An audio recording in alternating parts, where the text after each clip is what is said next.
Bien. Aislador, ¿no? Bárbaro.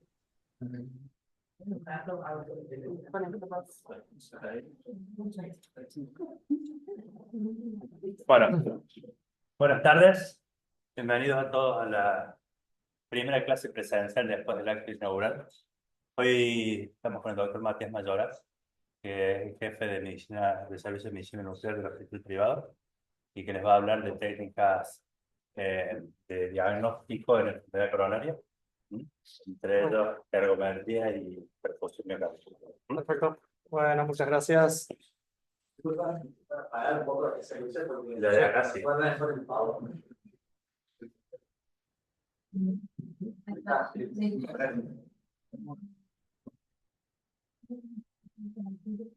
Hola, buenas tardes, chicos. ¿Cómo están? ¿Se escucha ahí los del Zoom? ¿Se escucha?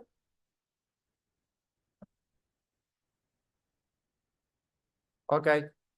Bueno, hoy vamos a hablar de indicaciones de ergometría y de estudios de perfusión de miocardio.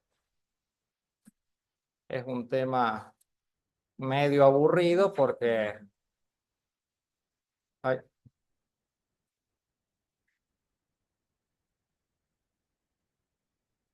se me fue... Ahí lo pongo. Espera, un segundo que Sí. me admito a mí. Dice... Oh, Así yo la escucho. ya. Quise borrar la de... Ah, checar el... Ahí está. Ahí está cerca. Perfecto.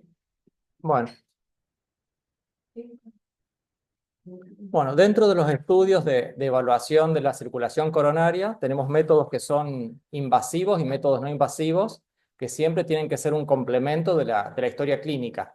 Dentro de los métodos no invasivos, los principales que ustedes ya los conocen, que son la ergometría, los estudios de perfusión de miocardio, el ecoestrés, la tomografía multicorte, la resonancia, y dentro de los métodos invasivos, obviamente la cinecoreografía, con las cosas que podemos hacer como el IVUS o la medición de FFR, ¿sí? Pero siempre estos son métodos complementarios de la historia clínica y del examen físico y del interrogatorio que le podemos hacer al paciente. Nunca tenemos que olvidar eso. Entonces, a modo general, cualquier método que estudie cardiopatía isquémica, la función que van a tener, o las principales funciones que van a tener, y tenemos que evaluar cuál es la capacidad que tenemos para hacer diagnóstico de enfermedad coronaria, tan importante como como saber si el paciente tiene enfermedad coronaria, es ver el riesgo que tiene, o sea, la capacidad que tiene de establecer pronóstico nuestro estudio. Y obviamente, en el caso que implementemos un tratamiento, ya sea invasivo o farmacológico, la posibilidad de hacer monitoreo del tratamiento que hicimos, si fue efectivo o no. Es muy importante a la hora de prescribir un estudio, cuando estamos en el consultorio con un paciente y le tenemos que pedir un estudio, es muy importante pensar cuál es la probabilidad pretest que tiene nuestro paciente de tener enfermedad coronaria, ¿sí? Obviamente que ustedes ya lo saben, lo pueden sacar con las tablas, pero la probabilidad va a depender un poco de la edad del paciente, del sexo del paciente, en el caso que tenga síntomas, los síntomas que tenga y los factores de riesgo. Así como también si ya tenemos algún otro estudio que nos está indicando de que puede haber enfermedad coronaria, por ejemplo, si tenemos un electrocardiograma que tenga ondas Q o si tenemos un ecocardiograma que tenga trastornos segmentarios de la motilidad, obviamente que son cosas que tenemos en cuenta y que van a favor de que nuestro paciente tenga enfermedad coronaria. ¿Y por qué es importante evaluar la probabilidad pretest de un paciente? Si ustedes se fijan acá, si tienen una mujer joven de 30 a 39 años con dolor precordial incaracterístico, la probabilidad pretest que tiene enfermedad coronaria es realmente muy baja, ¿sí? De un 2% aproximadamente. En cambio, si tienen un hombre mayor con dolor precordial típico, cuando hablamos de dolor precordial típico es con todas las características, ¿sí? El dolor precordial, que en general aumenta con el esfuerzo o con situaciones de estrés, que calma con reposo o con vasodilatadores. En ese caso, la probabilidad es muy alta. Entonces, cuando tenemos que pensar qué estudio le vamos a pedir al paciente, vamos a pensar cuál es la probabilidad que tiene nuestro paciente de tener enfermedad coronaria cuál es la exactitud del método que estoy utilizando, el costo y qué voy a hacer yo después con el resultado del estudio. Eso es muy importante porque muchas veces no lo tenemos en cuenta y por ahí pedimos estudio y la conducta que vamos a tomar posteriormente va a ser la misma independientemente del resultado que nos dé el estudio.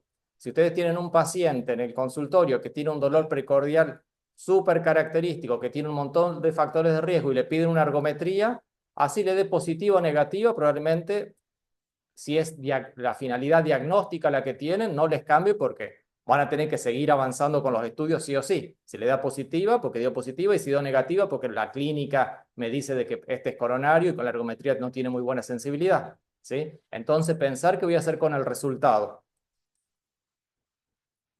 Bueno, y después pensar si mi paciente tiene alguna condición particular que va a hacer que un estudio sea más útil que otro, ¿sí? Dentro de las cosas particulares.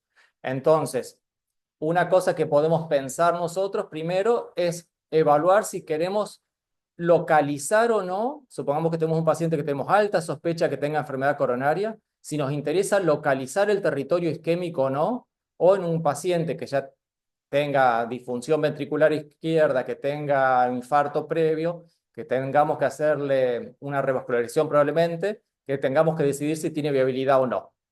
Si no me interesa localizar el territorio isquémico y no me interesa evaluar viabilidad y el paciente puede hacer ejercicio y tiene un electrocardiograma basal, en ese caso podríamos considerar la ergometría, ¿sí? Se tienen que dar un montón de condiciones, sobre todo que el paciente tenga buena capacidad funcional. Muchas veces mandan los pacientes a hacer la ergometría, digamos que prácticamente no caminan, entonces es un estudio que no va a servir. Si el paciente tiene buena capacidad funcional, tiene un electrocardiograma interpretable, ¿sí? No mandemos con fines diagnósticos pacientes con bloqueo de rama izquierda, con marcapaso, con Wolf, con hipertrofias muy marcadas que tengan mucho trastorno secundario de la repolarización, ¿sí? Porque no va a ser un estudio diagnóstico, ¿sí? La especificidad va a ser muy baja. Entonces, exceptuando esos casos, exceptuando los casos que pido ergometría, en todos los otros voy a tener que pedir un test con imagen, que puede ser con ejercicio, que es la primera elección siempre. Siempre que un paciente pueda hacer ejercicio, lo ideal es hacer un test de imagen con ejercicio. Si está incapacitado de hacer ejercicio, vamos a utilizar un test de imágenes con fármacos, ¿sí?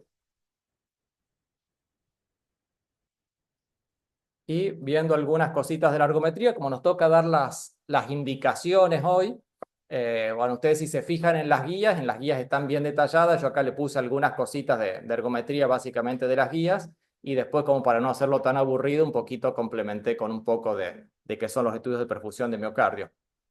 Pero cuando las indicaciones de la ergometría son distintas cuando hacemos el estudio con fines diagnósticos a cuando pedimos el estudio con fines pronósticos, ¿sí? Vamos a ver que hay algunas diferencias. Cuando pido un estudio con fines diagnósticos, los pacientes que más se van a beneficiar de ese estudio son los que tienen probabilidad pretest intermedia, son los en los que me va a modificar la conducta el resultado de una ergometría. Vamos a ver después que si un paciente tiene una probabilidad muy baja, por más que la ergometría me dé positiva, tiene altas chances de eso ser un falso positivo. Y si el paciente tiene probabilidad muy alta, por más que me dé negativa, tiene altas chances de ser un falso negativo. Entonces, si es con fines diagnósticos, principalmente pacientes con probabilidad intermedia. Ya como clase 2A, pacientes con vasoespasmo, y como indicación 2B, pacientes que tienen alta probabilidad. ¿Por qué? Porque probablemente no me vaya a cambiar mucho la sospecha de enfermedad coronaria por más que me dé negativa. Bueno, digoxina ya casi se usa cada vez menos, para insuficiencia cardíaca ya no lo usamos, por ahí algún paciente a lo mejor con FA que lo queremos frenar un poquito. Pero en las guías que son viejas, estas que son las del 2002, que son las últimas que salieron, en esa época todavía se usaba un poco más. Y si está medicado con digoxina y tiene un infradesnivel menor a 1 milímetro, se podría usar. Y si tiene una hipertrofia ventricular izquierda con trastornos de repolarización, infradesnivel menor a 1 milímetro, también como clase 2B. Con fines diagnósticos, clase 3, o sea, no está indicada en pacientes, creo que dijimos hace un ratito, con marcapaso, obviamente con marcapaso, con ritmo de marcapaso ventricular. Si tiene una AI que tiene estimulación auricular, pero tiene un complejo angosto, sí. Pacientes con bloqueo de rama izquierda, con Wolf o con alteraciones muy marcadas, mayor de 1 milímetro, no tiene sentido pedir la ergometría. Limitación de la ergometría, los pacientes que tienen muy baja capacidad funcional. Si no llegamos en general al 85% de la frecuencia, la información diagnóstica que da es muy baja. Entonces, al momento de pedir una ergometría, pensar si tiene capacidad funcional y pensar qué voy a hacer con la medicación bradicardizante del paciente.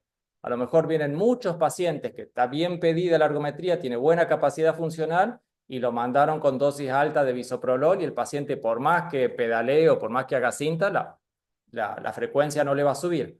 Si yo pido un estudio con tratamiento antiisquémico con fines diagnósticos, en general no va a tener tanta utilidad. Distinto es cuando uno lo pide por ahí con fines pronósticos, que a lo mejor uno dice, bueno, quiero evaluar mi paciente bajo tratamiento, ¿sí? Porque yo sé que es coronario y quiero ver si en su vida cotidiana tiene isquemia. Eso sería otra situación. Pero si yo estoy evaluando si es coronario o no, lo ideal sería buscar todos los medios para que el estudio sea con frecuencia cardíaca lo más alto posible y que llegue más del 85%. Bueno, y las alteraciones del electrovasal son otra limitación que tiene la ergometría.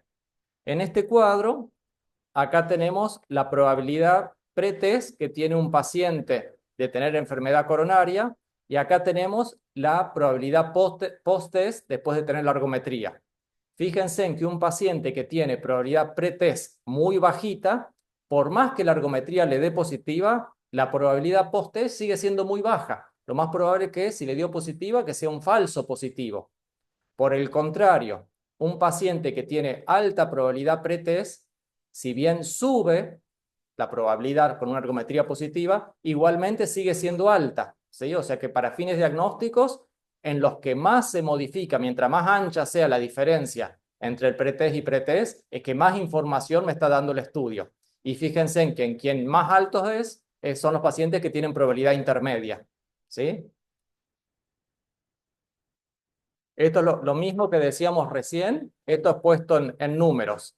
Si tenemos un paciente varón con angina típica que tiene una probabilidad, una prevalencia de enfermedad coronaria, una probabilidad pretest de 89% de tener enfermedad coronaria, si el estudio le dio positivo, tiene solo un 4% de ser un falso positivo de probabilidad. O sea, lo más probable es que sea un verdadero positivo. Tiene un 96% de probabilidad de ser un verdadero positivo. Ahora, si le dio negativo, tiene un 65% de probabilidad de ser un falso negativo, ¿sí? Probablemente tenga enfermedad coronaria y el método no lo diagnosticó. En el otro extremo, si tenemos una mujer con dolor precordial incaracterístico, que era lo que habíamos visto, que tenía muy bajita probabilidad de tener enfermedad coronaria, un test positivo tiene un 94% de probabilidad de ser un falso positivo y un test negativo solo tiene el 5% de probabilidad de ser un falso negativo, ¿sí? Entonces, tanto en los extremos de alta probabilidad o de muy baja probabilidad, no tiene mucha utilidad pedirlo con fines diagnósticas a la ergometría. Bueno, la sensibilidad y la especificidad va a variar mucho de un trabajo a otro, de qué se tome como parámetro positivo. Ustedes saben que algunos trabajos toman 1 milímetro, otros toman 2 milímetros. Eso varía un poquito la sensibilidad y la especificidad. Si tomo 1 milímetro, obviamente que es mucho más sensible, que es lo que hacemos en la mayoría de los centros, ¿sí? Sobre todo en B5, B6 tomamos 1 milímetro, a lo mejor en derivaciones inferiores se toman 2 milímetros para decir que es positiva. Y si tomamos 2 milímetros en todas las derivaciones, la sensibilidad va a ser menor y la especificidad va a ser mayor, ¿sí? Pero más o menos podríamos decir, según un estudio, un metaanálisis, que tiene una sensibilidad del 60 y pico por ciento con una especificidad del 75, 77 aproximadamente. Y obviamente la sensibilidad va a ser menor en pacientes que tienen lesión de un solo vaso y mientras más severa sea la enfermedad, más probabilidades tengo que tenga un estudio positivo, ¿sí?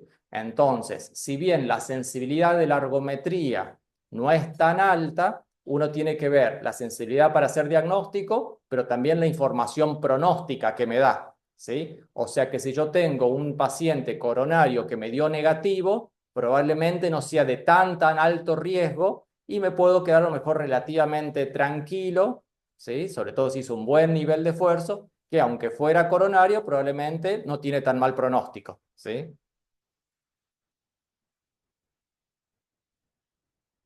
Entonces, como la sensibilidad no es muy buena de la ergometría, uno podría llegar a tomarlo al estudio como una información más que sumamos a todo lo que tenemos del paciente, del examen físico, del electrocardiograma basal, de los factores de riesgo. O sea, no tomarlo como una información definitoria para tomar una decisión sobre mi paciente, sino como una información más, tomarla como ya un método de rutina que nos da una información adicional, sobre todo cuando hablamos de fines diagnósticos.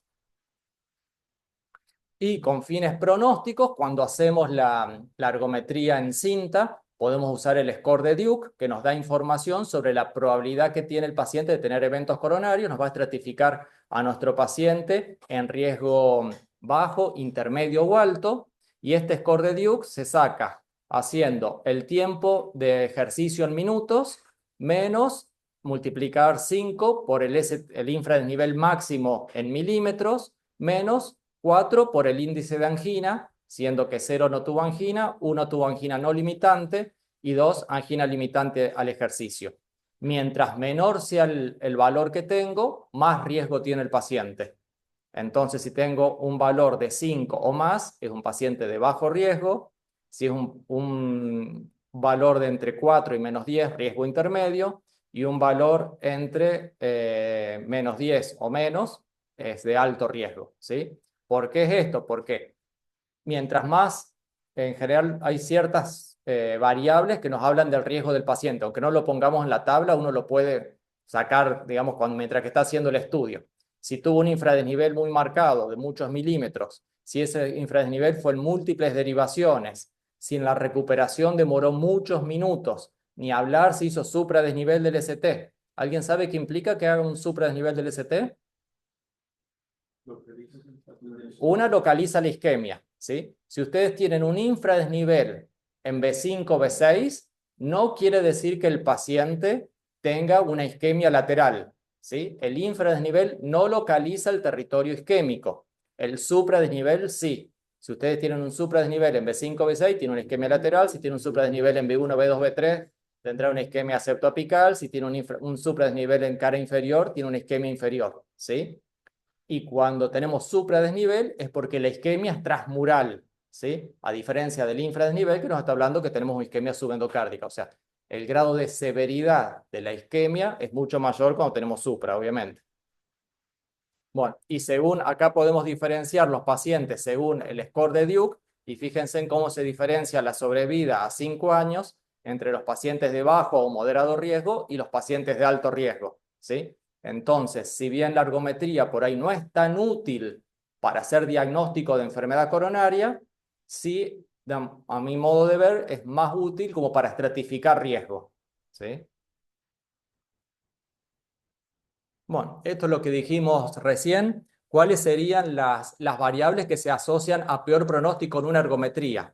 La baja capacidad funcional de un paciente, en general, de por sí ya es un factor de mal pronóstico. Ni hablar si la ergometría fue positiva a bajo nivel de esfuerzo. A bajo nivel de esfuerzo o a bajo nivel de doble producto. ¿Saben lo que es el doble producto, verdad? ¿Nadie? El doble producto es la multiplicación de la frecuencia cardíaca por la presión arterial sistólica. Si nosotros, ese es un valor que todos tenemos durante la realización de una ergometría. ¿Y por qué es importante este valor de doble producto? Porque tiene una correlación muy directa con el consumo de oxígeno. Si una ergometría es positiva a un alto nivel de doble producto, es de menor riesgo que una ergometría positiva a bajo nivel de doble producto. Sería más o menos un poco equivalente decir a qué nivel de esfuerzo apareció la isquemia, ¿sí? Pero el doble producto se relaciona muy directamente con el consumo de oxígeno. Si el paciente hace angina, obviamente que es de mayor riesgo que si no lo hace, y si es a baja carga, con más razón. La presencia de infradesnivel del ST, sobre todo cuando es muy marcado, son de varios milímetros o en múltiples derivaciones.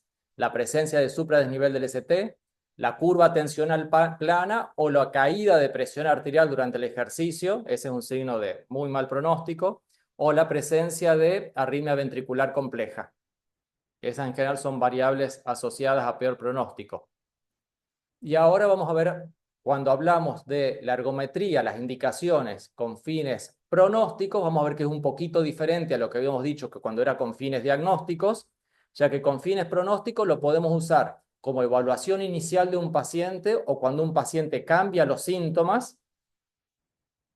En el caso de fines pronósticos, yo se lo podría llegar a pedir a un paciente que el electrocardiograma no es tan interpretable, ¿sí? Como por ejemplo, antes decíamos que todos estos pacientes que tenían estas características eran clase 3 y cuando es con fines diagnósticos lo ponen como clase 2, porque bueno, yo a lo mejor sé que el paciente tiene ciertas alteraciones en el electro, yo sé que es coronario, no se lo pido para saber si tiene enfermedad coronaria, se lo pido para ver qué le pasa cuando hace un ejercicio. Entonces evalúo, a lo mejor se lo hago incluso hasta bajo tratamiento, y evalúo qué capacidad funcional tiene, si la presión arterial sube, si hizo arritmias, ¿sí? Si apareció alguna otra alteración extra en el electro, aunque no, ST no mucho no me va a servir. Y también se lo puedo pedir a un paciente que lo he tratado, ya sea con un método o percutáneo o con cirugía de bypass o con fármacos, después del tratamiento para evaluar el tratamiento. A lo mejor tenemos una ergometría positiva antes del tratamiento, lo tratamos y le hacemos una nueva ergometría para ver si se normalizó las alteraciones que estaba viendo. ¿Sí? Más o menos ergometría, básicamente, en cuanto a indicaciones, sería eso. Y ahora vamos a hablar de los estudios de perfusión de miocardio, que lo vamos a hacer un poquito más entretenido, porque vamos a hablar, sí, vamos a ver algunas imágenes que no, son un poquito más lindas que esto que estamos viendo hasta ahora. Bueno, para aquellos que a lo mejor todavía nunca rotaron por un servicio de medicina nuclear, los estudios de perfusión de miocardio, como su nombre lo dice, lo que estudia es la perfusión del miocito, o sea, ver cómo le llega la sangre al corazón, al miocardio.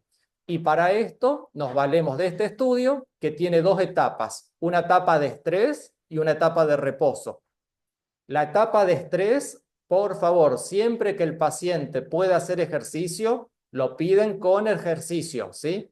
No, porque uno por ahí tiene la lapicera del ecocardiograma estrés que lo pide mucho con dobutamina, entonces muchas veces piden los estudios de perfusión de miocardio con dobutamina, cuando sería la última opción en general que deberíamos elegir.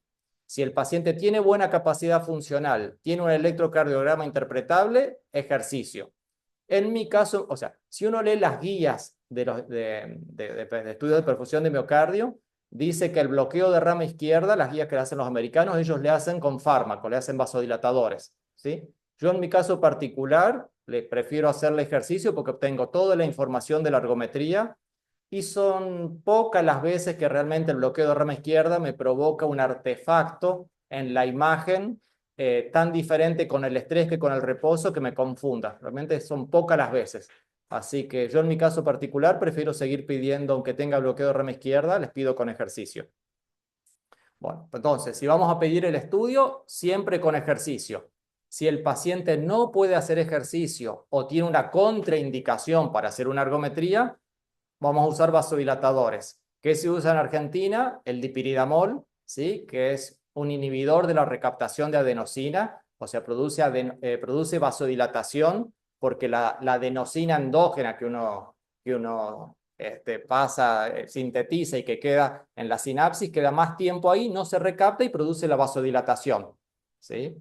¿A quién no se lo podríamos indicar? A los pacientes asmáticos, ¿sí? Porque puede producir broncoespasmo bastante severo, únicamente si tiene hiperreactividad bronquial.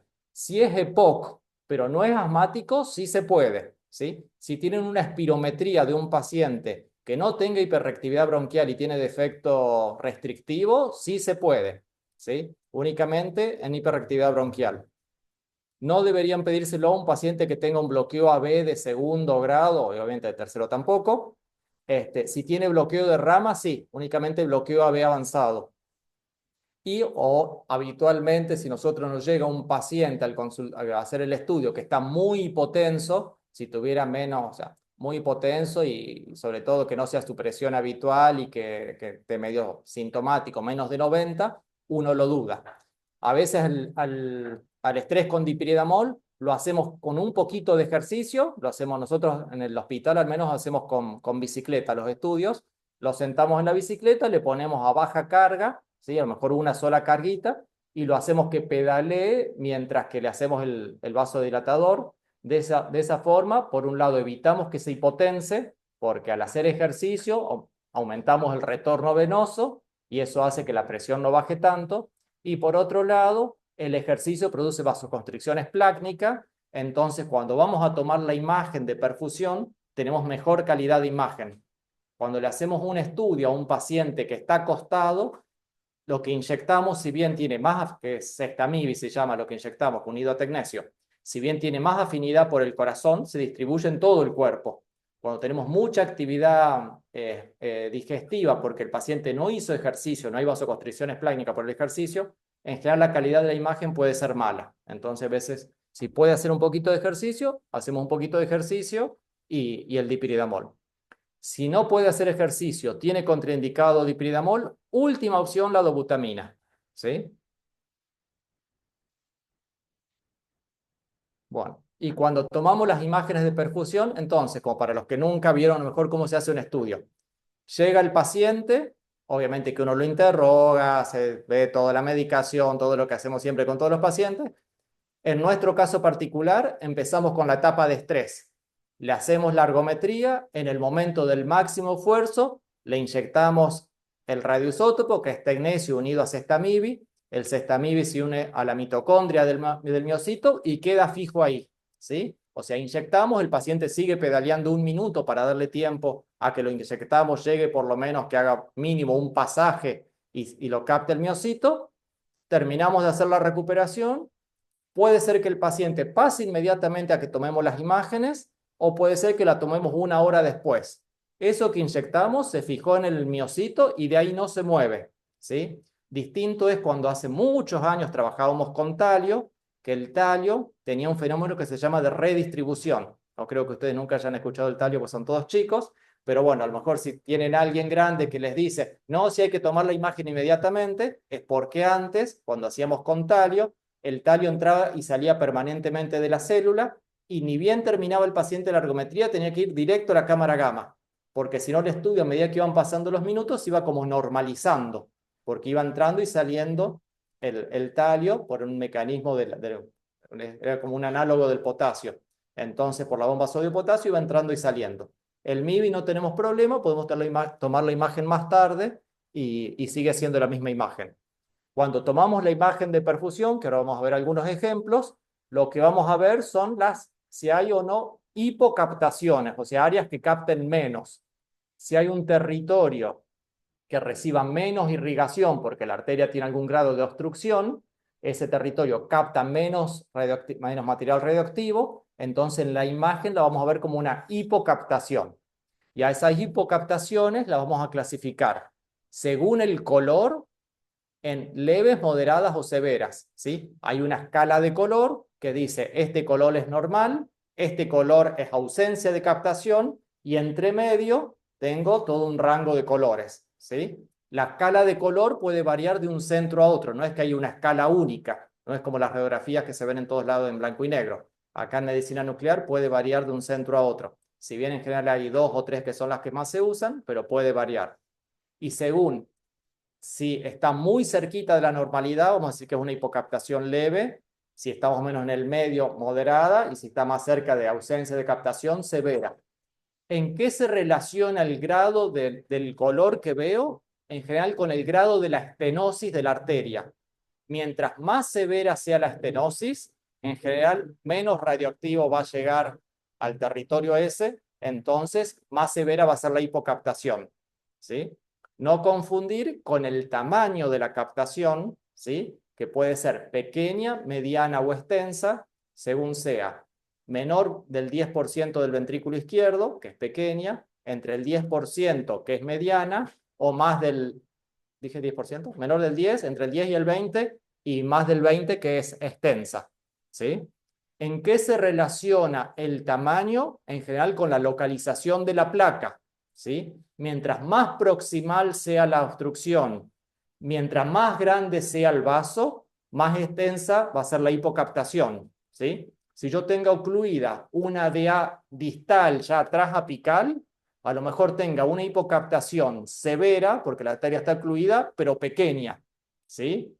Si tengo una obstrucción, a lo mejor del 75% en la DA proximal, voy a tener una hipocaptación que a lo mejor sea leve o moderada, pero extensa, ¿sí? Porque el territorio es grande, porque estoy en la DA proximal, pero tengo flujo, no es que la arteria esté tapada. Y según la hipocaptación, cuando comparo la imagen de estrés con la de reposo, sea reversible o irreversible, van a ser, bueno, reversibles, irreversibles o parcialmente reversibles. Cuando una hipocaptación es reversible, lo que me está diciendo el estudio es que el paciente tiene isquemia. O sea que mientras que estaba haciendo ejercicio, no le llegó suficiente material radioactivo. ¿Y eso por qué es?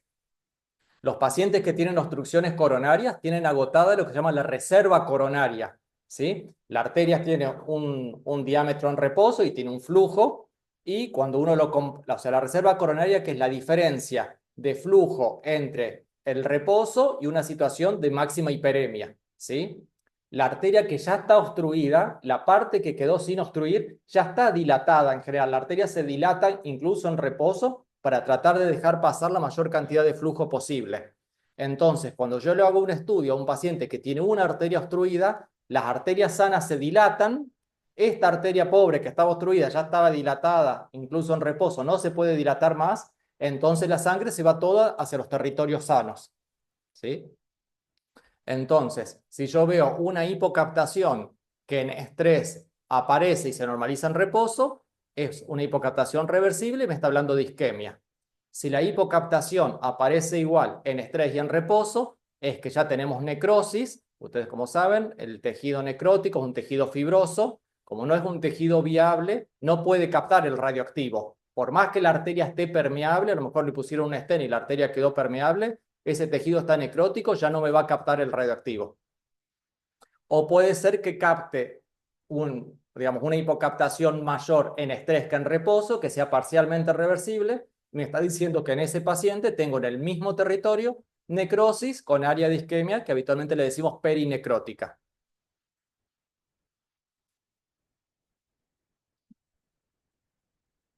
La segmentación, ¿cómo nombramos los segmentos del ventrículo izquierdo? Acá en medicina nuclear vemos únicamente el ventrículo izquierdo, ¿sí? Porque lo que vemos es captación relativa. Como el ventrículo derecho es más delgadito que el ventrículo izquierdo, que suele ser entre la mitad y un tercio del espesor del ventrículo izquierdo, prácticamente no lo vemos. No podemos hacer diagnóstico de isquemia de ventrículo derecho, ¿sí? Y las aurículas directamente no se ven. Lo único que vemos es ventrículo izquierdo. La segmentación es la misma que de la tomografía, del eco, de la resonancia. En general, todos usamos la misma segmentación de los 17 segmentos. Y si leen un artículo de medicina nuclear, seguramente van a leer que hablan del el Sum Stress Score, el Sum Rest Score y el Sum Difference Score, que es el score de suma de estrés, de reposo y de diferencia. ¿Qué es esto? El score de suma de estrés me está diciendo el número que yo le asigno a las hipocaptaciones, que va a depender del color y de la cantidad de segmentos hipocaptantes. Mientras menos captante sea, más alto va a ser el número. Mientras más segmentos hipocaptantes, obviamente más alto va a ser el número. En la imagen de estrés. ¿Y esa imagen de estrés qué me incluye? Me va a incluir todos los territorios necróticos que tenga el paciente y los territorios isquémicos que tenga el paciente, ¿sí? Cuando les hablen del Sum Rest Score, es lo mismo, pero en la imagen de reposo. Entonces, ¿de qué me va a hablar ese número? De la cantidad de necrosis que tiene el paciente. Y el de la diferencia, que sería restar el número que obtuve en el de estrés menos el de reposo, ese número me va a hablar de la cantidad de isquemia que tiene. Sería una forma de cuantificar lo que estoy viendo. Bueno, también la sensibilidad y la especificidad puede variar, depende del estudio que ustedes consideren. pero más o menos la sensibilidad puede variar entre un 85 o 90% y la especificidad entre un 80 y un 90 más o menos, pero bueno, va a variar un poco del estudio que tomen. Y esto más o menos parecido a lo que vimos cuando vimos la ergometría. ¿Cuáles son las variables que aumentan la sensibilidad? Que tengo más chances de tener un estudio positivo cuando mi paciente tiene enfermedad coronaria. Perdón, que disminuyen la sensibilidad. De tener un estudio negativo a pesar que mi paciente tiene enfermedad coronaria. Obviamente que si tiene enfermedad de un solo vaso, tengo menos chances de verla que si tiene enfermedad de múltiples vasos.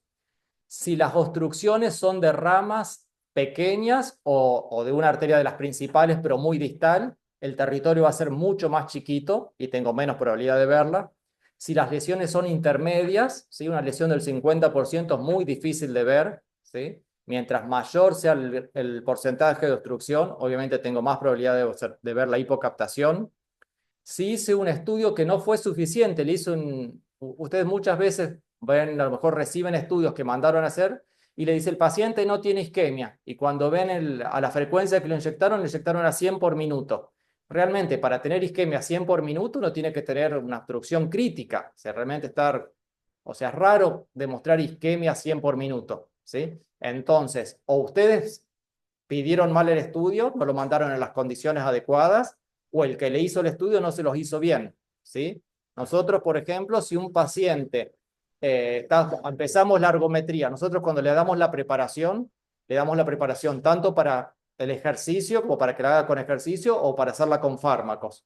Y si empezamos la ergometría y vemos que la ergometría no es insuficiente, y es una ergometría que viene, digamos, no es que tenga positiva, no tiene ni ST ni hizo dolor, y es muy insuficiente, y el paciente no va a llegar a la frecuencia cardíaca, suspendemos la ergometría y le hacemos un apremio farmacológico con ejercicio, uno combinado, para obtener un estudio sensible. Estos son estudios caros que, o sea, estamos irradiando al paciente, estamos gastando plata, entonces tratemos de aprovecharlo al máximo. Cuando pidan los estudios ustedes, fíjense en cómo los van a pedir. Si los van a pedir con fármacos, si les van a suspender los beta bloqueantes, si lo van a pedir con ejercicio, con dipiridamol, ¿sí? Nosotros en general, excepto alguna cosa, pero en general, como que tomamos la decisión nosotros en el momento y le cambiamos un poquito al cardiólogo, dependiendo de lo que consideramos más apropiado. En otros centros no. Si ustedes mandan un paciente amputado con ergometría, le van a hacer que haga 2 saltitos y lo van a inyectar, porque ustedes lo pidieron así, ¿sí? Entonces, muy importante que tengan cuidado cómo piden el estudio. Bueno, y las variables que me van a aumentar la sensibilidad del estudio, pacientes que tuvieron infarto previo, que tienen enfermedad coronaria extensa, mientras más severas sean las obstrucciones, mientras más vasos comprometidos, más chances tengo de tener un estudio positivo. Y si tengo alteraciones segmentarias de la motilidad, también. Nosotros con los estudios de perfusión de miocardio, la información que obtenemos es la información de la ergometría, la información de la imagen de la perfusión de miocardio, y también como lo hacemos sincronizado el electrocardiograma, tenemos la fracción de eyección y la motilidad segmentaria. Esto no reemplaza el ecocardiograma, no tenemos ni la especificidad que tiene el ecocardiograma para ver motilidad segmentaria y determinar la fracción de eyección, pero sí la determinamos, ¿sí? Pero no es que reemplacemos al ecocardiograma. Este sería un estudio de perfusión con la imagen, ¿se ve? Medio poco. Una imagen de estrés normal. Esta es la escala de color. Esta escala se llama COOL, que se usa en varios lugares. Lo que está acá en blanco sería lo que tiene mayor perfusión. Después seguía lo amarillito. Después este medio rojizo. Después lo azulado, lo verdoso y lo negro, ¿sí? Entonces, si yo estoy dentro de los colores blancos o amarillos, estoy dentro de las áreas normales, y si ya empiezo con el rojo, el azul y el verde, ya son colores que está hablando que hay un defecto de perfusión. Y los cortes son los mismos cortes que para cualquier estudio que hagan, para la tomografía, para la resonancia, son los mismos cortes. En este primero tenemos el corte axial, ¿sí? Como si cortaran el corazón en rodajitas. Acá tenemos la pared anterior, la pared lateral, la pared inferior y el septum. Estamos viendo únicamente ventrículo izquierdo, yendo desde el ápex hasta la base, ¿sí? Acá tenemos la pared anterior, la punta y la pared inferior, ¿sí? Estamos cortando así. Y acá tenemos el septum, la pared, el ápex y la pared lateral. Estamos cortando así el ventrículo izquierdo, ¿sí? Lo mismo que para si hiciera una tomografía o una resonancia o el eco también. Son los mismos cortes. Esto que tenemos acá se llama mapa polar, que es como una sumatoria de todos los ejes cortos, como si pusieran este que está más en la punta, acá en el medio, este un poquito más afuera, y los que están más afuera, bien por afuera. Entonces acá vamos a tener la cara anterior, acá la cara lateral, acá la cara inferior y acá el septum. Todo lo que está por afuera es la base, después tenemos los cortes medios, los cortes apicales y el ápice propiamente dicho. ¿Cuál es la ventaja de esto? Que de un solo vistazo yo puedo ver como toda la irrigación del ventrículo izquierdo de un solo vistazo y es más fácil de ver para el que no tiene el ojo entrenado que andar mirando corte por corte e ir viendo si una hipocaptación que veo acá, si es la misma que veo acá o si es, o sea, porque cuando uno tiene una hipocaptación, la misma hipocaptación la puede ver en distintos cortes, ¿sí? Entonces, por ahí el que no está entrenado le cuesta ver y de este modo es mucho más sencillo. Bueno, como dijimos que teníamos, lo sincronizábamos al electrocardiograma, nos da información sobre la fracción de eyección, los volúmenes ventriculares. Bueno, esto es una foto, no es en cine, pero normalmente lo ponemos en cine. Lo que queda acá en la malla verde es el fin de diástole y normalmente lo vemos como excursiona en sístole, ¿sí? Entonces vemos si todas las paredes eh, migra la pared en sístole y no queda pegadito a la malla de la diástole, que sería donde tenemos las hipoquinesias.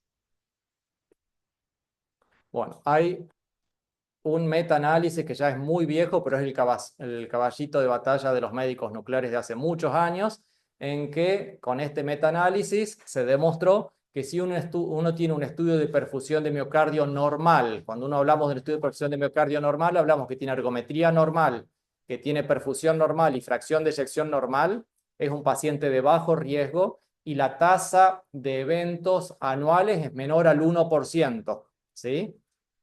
Y en general, por 5 años uno podría estar bastante tranquilo, excepto que nuestro paciente sea de un grupo de riesgo particular. Como ustedes saben, dentro de los estudios entran montones de pacientes, pero hay subpoblaciones, ¿sí? No es lo mismo tener un estudio normal, uno de ustedes, a tener un estudio normal, un paciente diabético que esté insuficiente renal, que esté en diálisis y que tenga un montón de comorbilidades, ¿sí? Probablemente el valor pronóstico de ese paciente, por más que sea normal, a lo mejor la duración del estudio no sea tan alta. Entonces, si queremos hacer diagnóstico de enfermedad coronaria, vamos a diferenciar los pacientes según tengan síntomas agudos, síntomas crónicos o sean asintomáticos. Si es un paciente que tiene síntomas crónicos, en general, ¿para quién sirve? Para los que tienen enfermedad de probabilidad pretest intermedia o alta, o que tiene baja probabilidad, pero que tiene un electrocardiograma no interpretable, ¿sí? A estos pacientes obviamente ergometría no se les puede hacer. Y si tenemos un paciente con síntomas agudos, tiene que ser un paciente que tenga o bien un electrocardiograma no interpretable o que no tenga cambios en el ST. Si ustedes están en una guardia, le llega un paciente con dolor precordial y cambios en el ST, no tiene sentido pedir un estudio de perfusión de miocardio con fines diagnósticos, porque ya el diagnóstico lo tenemos, ¿sí? Y también tiene que tener enzimas negativas o media borderline que uno no está seguro. Este es un estudio que hicimos hace un tiempito que nos pidieron de la guardia, un paciente que había consultado porque tenía dolor de pecho, las enzimas, la troponina estaba ahí media limítrofe que no tenía curva, le habían hecho 2 juegos de enzimas, no tenía curva. Como el paciente había tenido episodios de dolor precordial hacía muy poquito antes de que nos pidieran el estudio, había tenido, cuando consultó en la casa, había repetido en la guardia, en vez de hacerle el ejercicio, lo inyectamos en reposo, ¿sí? Le hicimos la primera inyección en reposo y tomamos la imagen de reposo. ¿Para qué hacemos esto? Si el estudio le da normal, al menos nos aseguramos, primero, que el paciente no tiene infarto, o sea que no se infartó en estas últimas horas y a lo mejor las enzimas todavía no llegaron a subir, ¿sí? Y segundo, en general, cuando un paciente tiene dolor precordial, aunque sea anginoso, que no se haya llegado a infartar, Si uno lo inyecta en un periodo de ventana que es relativamente, mientras más corto sea mejor, tiene altas chances de ver una zona hipocaptante, ¿sí? En el territorio ese que estaba produciendo la isquemia. Este paciente empezamos en reposo y fíjense en que tiene una ausencia de captación acá en la pared lateral, ¿sí? Si vemos el mapa polar, esta dijimos que era la pared anterior, la pared inferior, el septum y la pared lateral, y vemos esa hipocaptación acá en la pared lateral. Entonces este paciente que vino a la guardia con dolor precordial, con un electro sin cambios y con enzima borderline, ¿sí? Le hicimos el estudio solo de reposo y con esto que le hicimos fue directamente a cinecoreografía, no le hicimos el estrés, ¿sí? Porque tenemos un paciente que está inestable, que ya demostramos, o sea, es un paciente que no era coronario conocido, ¿no? Porque si ya tuviese antecedentes de infarto, podría ser que sea el infarto viejo. Ya demostramos que el paciente es coronario, entonces fue directamente a cinecoreografía. Esta es la circunfleja pre-angioplastia y acá tenemos cómo quedó después de la angioplastia. Bueno, si queremos, también podemos pedirlo con fines diagnósticos y a la vez estratificar riesgo. Si es un paciente asintomático, se lo podemos pedir a pacientes que tengan alto riesgo de enfermedad coronaria. Pacientes ya mayores de 40 años diabéticos con enfermedad vascular periférica. Ustedes saben que la enfermedad vascular periférica es un marcador muy importante de enfermedad coronaria. Pacientes que tienen un riesgo de eventos mayor al 20% en 10 años, o pacientes con disfunción ventricular izquierda, ¿sí? Pacientes, o sea, el pronóstico del paciente, independientemente de que sea coronario o no, no va a ser el mismo con disfunción ventricular izquierda que con fracción de eyección normal. Entonces, lo primero que tenemos que hacer si tenemos un paciente que tiene disfunción ventricular izquierda es descartar que sea coronario, ¿sí? O le piden directamente a algunos la cinecoreografía o le piden pedir una cámara gamma. Por ejemplo, acá tenemos dos pacientes distintos, los dos con dilatación ventricular izquierda importante. Este paciente, acá tenemos, a diferencia de lo que vimos antes, acá tenemos la imagen de estrés y la imagen de reposo. Acá tenemos en el eje corto y comparamos este corte con este con este con este con este. Por convención, todo el mundo cuando presenta los estudios de perfusión de miocardio, si lo presenta así en una sola foto como esto, debería poner el estrés arriba y el reposo abajo, ¿sí? Debería ser así, por ahí alguien a lo mejor lo hace mal y lo presenta, pero por convención debería ser así. Hay otra gente que a lo mejor presenta dos fotos distintas, una de estrés y otra de reposo, ¿sí? Entonces uno compara una foto con otra. Si están uno arriba de otro, en general siempre el estrés debería estar arriba. Bueno, y en este caso, que lo vemos acá en los cortes, y para hacerlo más fácil, lo vamos a ver acá en el mapa polar. Este es el mapa polar de ejercicio, y vemos que hay una ausencia de captación, directamente no capta nada, acá en el ápex, anteroapical, anteromedial, y hay una hipocaptación, acá anterobasal y en todo el septum, ¿sí? Y por otro lado, también tenemos una ausencia de captación acá inferior e inferolateral, que en reposo está exactamente igual, ¿sí? O sea que este paciente está muy dilatado, fíjense en el tamaño de la cavidad acá, comparado con el que habíamos visto hace ratito, que era una cavidad chiquitita. Acá fíjense que tiene todo negro ahí adentro, que está muy dilatado. Y este paciente tiene dos infartos, un infarto anterior septal y apical extenso y un infarto inferior e inferolateral mediano, ¿sí? Bueno, este es otro paciente que también tiene un ventrículo izquierdo dilatado, que tiene deterioro de la fracción de eyección, pero que tiene una perfusión que está totalmente normal, ¿sí? Este paciente tiene una probabilidad de un 98-99% de no ser coronario, ¿sí? Sería excepcional que un paciente estuviera dilatado, o sea, puede ser, o sea, tener miocardiopatía y a su vez ser coronario, sí, pero no es la causa, la cardiopatía isquémica, la causa de dilatación del ventrículo izquierdo de este paciente, ¿sí? Porque, o sea, para estar dilatado tendría que estar mínimamente necrótico, ¿sí? Entonces, este paciente seguro que no es coronario. Otra indicación es la presencia de arritmias ventriculares severas para descartar que el origen sea isquémico. Lo mismo si tengo un paciente que tuvo síncope y tiene riesgo intermedio o alto de enfermedad coronaria.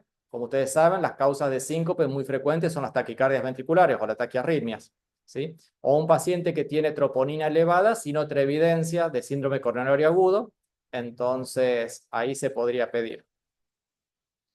Y en cómo estratificamos el riesgo de nuestro paciente con un estudio de perfusión de miocardio, también en riesgo bajo, intermedio o alto.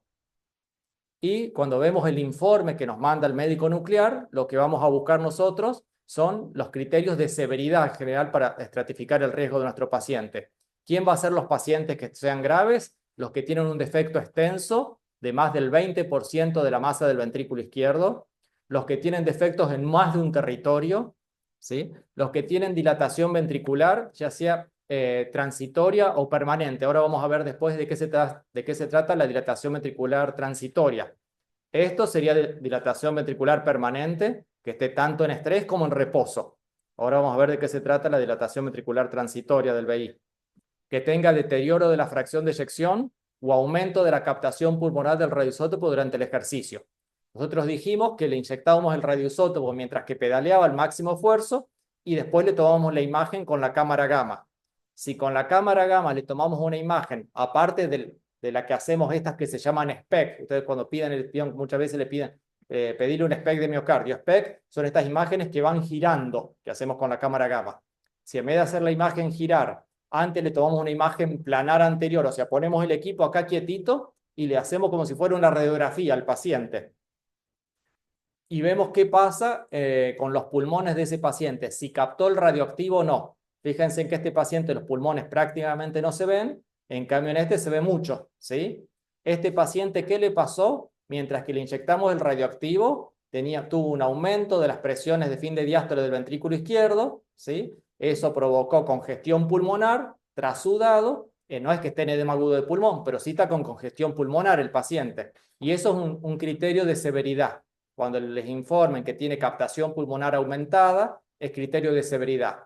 No es diagnóstico de cardiopatía isquémica. Por ejemplo, un paciente con estenosis aórtica, con una insuficiencia mitral severa, con una hipertrofia en un ventrículo muy rígido, puede tener captación pulmonar aumentada, ¿sí? Es un criterio de severidad, no es un criterio diagnóstico de enfermedad coronaria. Si un paciente no tiene un eco normal, no tiene nada, le hicieron la cámara gamma, tiene captación pulmonar y tiene isquemia, esa isquemia es tan severa que le está provocando disfunción ventricular de esfuerzo. Entonces ahí sí es un signo de que la isquemia es severa, ¿sí? Bueno, acá tenemos un paciente que tiene la cavidad del ventrículo izquierdo que está más grande en la imagen de estrés que en la imagen de reposo, ¿sí? Eso se llama dilatación transitoria del ventrículo izquierdo y es un criterio de severidad, como para que entendamos por qué se produce esto. Acá ustedes ven que prácticamente no se ve o se ve poquito esta parte del corazón acá en el estrés, ¿sí? Y acá después se ve mucho mejor, ¿sí? Acá no quiere decir que no exista esta pared del corazón, es simplemente que no la estoy viendo porque no me captó el radioactivo. Lo mismo pasa acá. Acá yo veo más grande la cavidad porque todo el subendocardio está isquémico. Como ustedes saben, las arterias son epicárdicas, van del epicardio al endocardio. Entonces, los territorios epicárdicos son los que reciben mayor irrigación y los subendocárdicos son los primeros que reciben, los primeros isquémicos son los subendocárdicos. Cuando yo tengo isquemia, sobre todo si es isquemia difusa del ventrículo izquierdo, que es muy grande, voy a ver como que todo el subendocardio no me capta el material. O sea que voy a ver la cavidad más grande. No porque el ventrículo se me haya dilatado realmente, sino que no me captó el material todo el subendocardio. Entonces yo veo como que la cavidad es muy grande. Eso se llama dilatación transitoria. Y este paciente tiene dilatación transitoria, tiene una hipocaptación acá anterior y apical, que sería esto de acá, que es grande, y después también tiene una hipocaptación acá chiquita, lateral, que es eso de ahí, o sea que tiene dilatación transitoria, tiene un territorio extenso, más del 20%, y encima en el territorio de la ADA, peor pronóstico, tiene un segundo territorio isquémico, otro factor de riesgo. Y este se los puse porque tiene algo que es muy raro de ver, que es que se ve el ventrículo derecho más en la imagen de estrés que en la imagen de reposo. Eso es muy raro de ver, pero cuando aparece es que nuestro paciente realmente está grave, grave. ¿Y por qué se produce esto? ¿Se acuerdan que les dije que el ventrículo derecho no capta normalmente? Si captan estrés y no captan reposo, es porque el ventrículo izquierdo está tan isquémico todo que proporcionalmente el ventrículo derecho capta un poco más, ¿sí? No es que capte más que el izquierdo, pero proporcionalmente capta más, ¿sí? Entonces lo veo. Si lo veo solo en el estrés y no en reposo, es que el ventrículo izquierdo en estrés está muy isquémico. Si lo veo en estrés y en reposo, podría ser a lo mejor que mi paciente tenga hipertensión pulmonar o algo, que tenga una hipertrofia ventricular izquierda y por eso lo veo. Pero si lo veo solo en estrés, es un criterio muy raro de ver, pero de mucha severidad. Y este paciente lo que tenía acá una lesión ahí, tenía una rama bisectriz y una lesión ahí severa en el tronco distal y en la trifurcación. Bueno, entonces, vamos a dividir nuestros pacientes en riesgo bajo, intermedio o alto, y pacientes de bajo riesgo, en general con mortalidad menor al 1%, cuando es un estudio normal o con un defectito muy pequeño y con fracción de eyección normal. Los pacientes de riesgo intermedio tienen una mortalidad entre el 1 y el 3% anual y los de alto riesgo mayor al 3%. Acá tenemos un estudio que si bien no es normal, tenemos una hipocaptación inferobasal, es eso que se ve ahí chiquito, en la imagen de estrés, en reposo mejora, entonces el diagnóstico ¿qué será? Isquemia, ¿de qué territorio? Inferior, y la extensión, pequeña, mediana o extensa.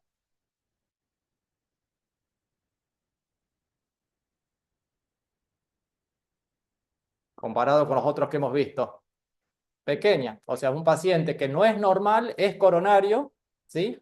Pero va a tener buen pronóstico, ¿sí? Aunque yo no, este paciente, yo le hago tratamiento médico, si ustedes me preguntan, hay que estudiarlo? Yo digo, depende de la clínica, diría yo. Si el paciente, este mismo paciente está con unos síntomas de angina inestable, diría, bueno, sí, estudiarlo. Si el paciente tiene síntomas crónicos o está medio asintomático, diría, dale tratamiento médico y lo vas evaluando. Un paciente de bajo riesgo, no hace falta estudiarlo. Pacientes de riesgo intermedio, los que tuvieron una ergometría positiva ya con algo un poquito más severo, que tienen deterioro de la fracción de eyección de leve a moderado, o que tienen una isquemia mediana, pero sin criterios de severidad. Por ejemplo, este paciente que tiene una isquemia acá lateral, ¿sí? Ustedes lo ven acá, ¿sí? Que es por lo menos medianita la isquemia, ¿sí? Pero que no tuvo ninguna otra cosa de severidad, ¿sí? No tiene una ergometría positiva a bajo riesgo, no tiene fracción de eyección normal, no tiene captación pulmonar, no tiene caída de la fracción de eyección, no tiene ningún otro criterio, sería riesgo intermedio este paciente. Este sí tiene indicación de coronariografía, riesgo intermedio sí. Y pacientes de alto riesgo son los que tuvieron la ergometría de alto riesgo, lo que ya vimos al principio, los que tienen un deterioro severo de la fracción de eyección. En general, mientras mientras más grande sea la isquemia, más riesgo de infarto tiene mi paciente. Mientras menor fracción de eyección tiene, más mortalidad tiene mi paciente, ¿sí? Como para que asocien presencia de isquemia, riesgo de infarto. Fracción de eyección baja, más riesgo de muerte, ¿sí? Un paciente que tiene criterios de disfunción ventricular de esfuerzo, por ejemplo, que tenga captación pulmonar aumentada, que tenga múltiples territorios isquémicos, que tenga una isquemia mediana o extensa, sobre todo si es en el territorio de la DA, o con algún criterio de severidad, si tiene dilatación transitoria, captación pulmonar, o que tuviera una necrosis extensa. Este paciente que tuvo una ergometría a baja carga, esta misma imagen no sería lo mismo si yo no lo hubiese puesto que la ergometría es a baja carga. Al tener una ergometría positiva a baja carga, la imagen del riesgo de esta imagen se multiplica, ¿sí? Tenemos una hipocaptación anterior y apical, que si bien es mediana, pero es territorio de la DA, ¿sí? No es lo mismo tener una isquemia en territorio de la DA y una isquemia inferior o lateral, ¿sí? Aunque sea más o menos del mismo tamaño. Entonces este paciente, y más con ergometría positiva a baja carga, paciente de alto riesgo. Ahí vemos la lesión que tenía.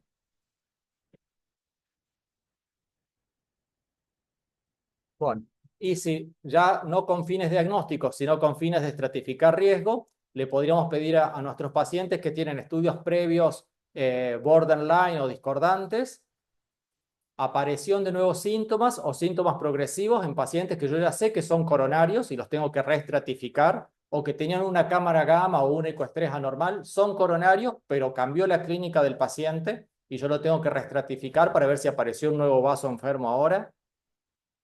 Esto nos piden mucho a nosotros, estenosis coronaria con significación incierta, ya sea porque los pacientes tenían un ataque multicorte o tenían una cinecoronariografía con lesiones intermedias, y nos piden para que determinemos si tienen isquemia o no. O sea, sería el mecanismo inverso. Uno pensaría que siempre van de medicina nuclear a hemodinamia, y a nosotros nos pasa mucho que ellos nos mandan a nosotros, ¿sí? En el hospital en general son demasiado honestos los hemodinamistas, y no es que angioplastia, no me meten estén a todas las obstrucciones que ven, y si ellos consideran que es una lesión intermedia, le piden un estudio para ver si tiene realmente isquemia, y de acuerdo a eso lo tratan o no. Pacientes de alto riesgo con un score de calcio entre 100 o 400, o score de calcio mayor a 400, para ver si el score de calcio, ustedes saben que es un marcador, o sea, tiene enfermedad, da información diagnóstica, como que el paciente tiene enfermedad coronaria, porque si tiene calcio es que tiene placas calcificadas, y tiene sobre todo información pronóstica, pero no me dice si mi paciente tiene isquemia, ¿sí? Y un paciente con una ergometría con un score de Duke intermedio o alto también. Y yo acá le voy a poner dos casos clínicos, dos casos. Ustedes van a comparar y me van a decir cuál les parece que podría ser que estuviera peor, o si son dos casos más o menos que dicen, no, más o menos son dos casos parecidos. Tenemos una mujer joven que le hicieron una angioplastia en la circunfleja, tiene ocluida una derecha, una DA moderada, que por uno dice, bueno, DA moderada podría ser que no le dé isquemia, y una marginal ocluida, una rama marginal de circunfleja ocluida, ¿sí? La circunfleja la angioplastiaron y le quedó una ramita ocluida. Y tenemos este otro paciente que tiene una coronilla derecha pequeña, una de aproximal 50%, sería más o menos equivalente a la de acá al lado, una primera diagonal ocluida y una circunfleja severa, ¿sí? Fíjense, y cuando lo hayan visto, levantan la mano los que piensen que el caso de la mujer es más severo que el del hombre. ¿Quién levanta la mano?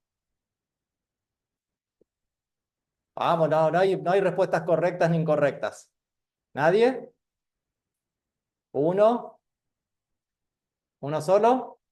Bueno, ¿quién piensa que el hombre es más severo? 1, 2, 3, 4. Bueno, muy bien. ¿Quién piensan que son más o menos iguales?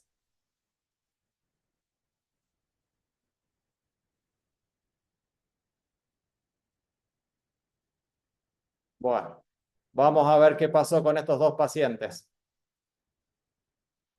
Bueno, vamos a la mujer. Tenía una coronilla derecha pequeña ocluida y tiene una isquemia inferior pequeña, ¿sí? Tenía una DA moderada que no le da isquemia y una rama de circunfleja ocluida que le da esa isquemia pequeña lateroapical, ¿sí? Tiene dos territorios isquémicos, los dos por suerte pequeños, el de la coronilla derecha y esta rama marginal que tenía ocluidas, pero dentro de todo, o sea, no es un estudio normal, pero no es un estudio de alto riesgo, ¿sí? Vamos al señor. Tenía la coronilla derecha pequeña y tenía una circunfleja que debe ser dominante seguramente, con una lesión severa. Fíjense en la isquemia enorme que le da inferior, inferolateral, y se suma al territorio de la circunfleja medio que se superpone a este de la diagonal, ¿sí? Está todo esto isquémico, esto es territorio diagonal, esto es territorio circunfleja, y en este caso, como es dominante, también abarca toda la cara inferior, ¿sí? Entonces, yo si hubiese visto, la verdad que yo no hubiese sabido cuál de los dos decir, y hubiese dicho que más o menos me parecían parecidos, ¿sí? Entonces, es muy distinto a lo mejor lo que uno ve, sobre todo si no ve la película, si solo ve el informe, es muy distinto la imagen o lo que uno se imagina del paciente que tiene enfrente cuando ve un informe de una cinecoreografía a cuando vemos un estudio funcional, ¿sí? Bueno, post-revascularización, si un paciente está operado de bypass y está asintomático, recién a los 5 años, no antes de los 5 años tendría indicación de hacer un estudio de perfusión de miocardio.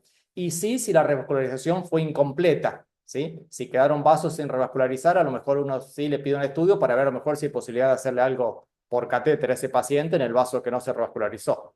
Y si el paciente es sintomático, uno puede pedirle si quedó una sospecha de una restenosis en el caso de angioplastia o que se le haya tapado el bypass, que muchas veces pasa y son asintomáticos las obstrucciones de los bypass, o si hubo progresión en la enfermedad de las arterias nativas, ¿sí? En general, cuando uno le pide post-ATC, en la época mía que recién aparecían los stent y era que le pusieron stent, decíamos, le pusieron stent, decíamos cuando yo era residente, porque era caro y existían obviamente solo los bar metal. La tasa de restenosis a los 6 meses era bastante alta, entonces todo paciente que se angioplastiaba a los 6 meses se le hacía una cámara gamma en general. Ahora la tasa de restenosis es mucho menor, entonces ya no tiene sentido, excepto que sea un paciente que el resultado de la angioplastia haya sido subóptimo. A lo mejor si es un paciente diabético, un paciente, no es lo mismo un paciente que se angioplastió en agudo a que se angioplastió en forma programada, ¿sí?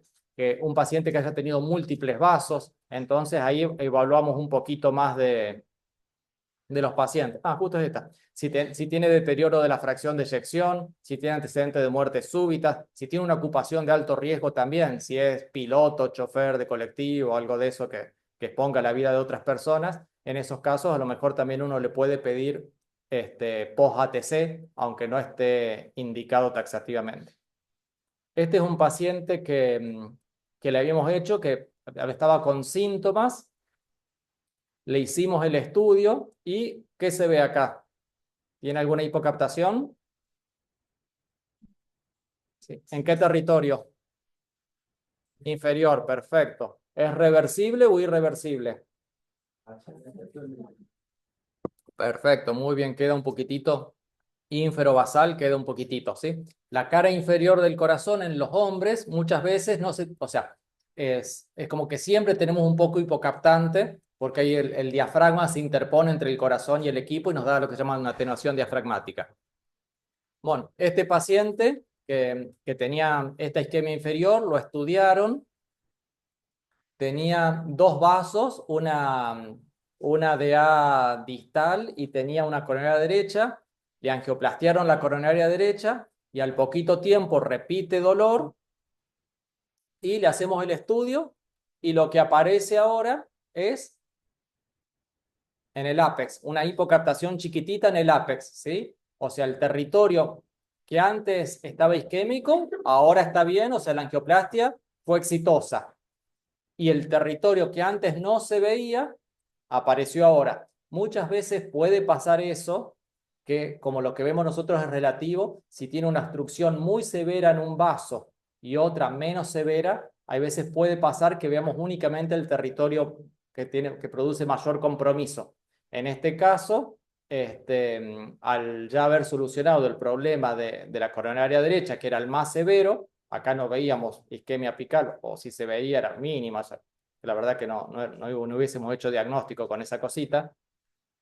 Al solucionar el problema de la coronaria derecha, pasó a ser el territorio más severo, entonces ahí puede aparecer por el hecho de que las captaciones que vemos son relativas. Y ya casi terminamos. En los pacientes con angina estable, en general sirve para estratificar riesgo. Cuando hacemos la evaluación inicial del dolor, supongamos que tienen un paciente que les cae el consultorio y les dice que tiene hace un año dolores crónicos, le pueden pedir el estudio para estratificar dolor o si cambiaron los síntomas. Y postinfarto, para determinar el tamaño del infarto, la presencia de isquemia, ya sea perinicrótica o en otro territorio, y para determinar viabilidad, ¿sí? No todo el mundo, ahora cuando uno hace la residencia, en general están en centros más o menos importantes que tienen habitualmente hemodinamia, pero no todo el mundo trabaja en lugares que tienen hemodinamia. Entonces muchas veces le va a pasar a mucha gente que se va a lugares más chicos, a lo mejor a trabajar en un pueblo, tuvieron un paciente que o le hicieron trombolítico o le llegó así y no le hicieron nada, que quedó internado, y cuando el paciente se va de alta uno tiene que tomar la decisión de qué es lo que hace con ese paciente. Si lo manda a hacer cinecoreografía, si le manda a hacer un estudio funcional o no. y serviría en los casos de infarto para estratificar el riesgo, para ver si tiene isquemia, si tiene compromiso de otros vasos, si tiene necrosis, que son los criterios de mayor severidad, si tiene fracción de eyección baja, ¿sí? Si tenemos dos pacientes con infarto por obstrucción del ADA, no es lo mismo este infarto, que es un infarto apical pequeño, pequeño mediano, lo sumo, a estos dos pacientes. Fíjense en lo que fue el infarto que tuvo este paciente. Obviamente que usted no dice, ah, bueno, pues yo me doy cuenta por el electro, me doy cuenta por las enzimas. Obviamente que sí, pero uno dice, tengo un paciente que tuvo un infarto anterior, ¿sí? Los dos tienen el mismo diagnóstico. El pronóstico de este paciente y el pronóstico de este paciente son cosas totalmente distintas, ¿sí? Es como decir a una mujer, la operaron de un CA de mama in situ y la otra la operaron estadio 4, o no, ni siquiera por la operaron, tenía diagnóstico de AC mama estadio 4 con metástasis por todos lados. El diagnóstico es el mismo, el pronóstico es muy diferente. Entonces, en mi opinión, la mayor utilidad, diría, que tiene estos estudios, más que diagnosticar, es estratificar el riesgo. Bueno, y para evaluación de viabilidad, que si bien después del STITCH está un poco controvertido, aunque el STITCH tuvo muchas, a mi modo de ver, metodológicamente tuvo muchos déficits, pero bueno, sería para estudiar pacientes que con enfermedad coronaria conocida, con enfermedad de múltiples vasos y con deterioro de la fracción de eyección, y que probablemente se puedan beneficiar con una revascularización completa. Listo. Muchas gracias, chicos. ¿Alguna pregunta? Bueno, muy bien. Gracias. Por favor. Para. Después que viene hay clases acá de vuelta para hacer potenciales. Si hay algún cambio, lo vamos a hacer. Bueno, bueno,